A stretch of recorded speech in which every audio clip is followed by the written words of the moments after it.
அல்லாஹ் கேட்பானே மறுமையில வந்து, எங்க ஐநண்டு கேட்பான், எங்க அவர் கேட்பான். யாரு கேட்பான்? அல்லாஹ் மன்னிக்க மாட்டான் என்று ஒரு அடியான் சொன்னானே, அவன் எங்கே என்று கேட்பான் மறுமையினால். அந்த அடியான் கொண்டு வந்து நிப்பாட்டப்படுவார். இன்னொரு அடியானும் கொண்டு வருவார். முஸ்லீம்ல வரக்கூடிய செய்தி. அல்லாஹ் கேட்பானா, என்ன உங்களுக்கு தெரியும்? அல்லாஹ் தொழுகிற போற, இது முன்னாடி நடந்தது, ரசூலுல்லாஹ்க்கு முன்னாடி. அல்லாஹ் தொழ போற ஒருவரை ஒருத்தர் என்ன செய்யறாரு, வாங்கப்பா அல்லாஹ் வணங்க போங்கன்னு கூப்பிடுறாரு. அவர் சொல்றாரு, என்ன பார்க்கவா அல்லாஹ் உன்னை படைச்சான்? இவர் உடனே ஒரு வார்த்தை சொல்லிட்டார், அல்லாஹ் உன்னை மன்னிக்க மாட்டான்.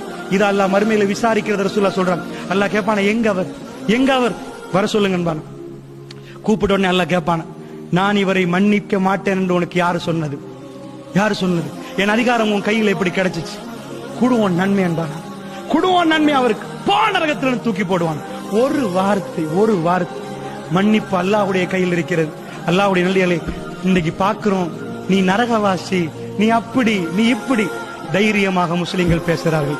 அல்லாஹ்வுடைய நல்லடியார்களே, இது நிஃபாக், இது நயவஞ்சகம், நாக்கு பேணுதல் இல்லாட்டி இவையெல்லாம் நயவஞ்சகம்.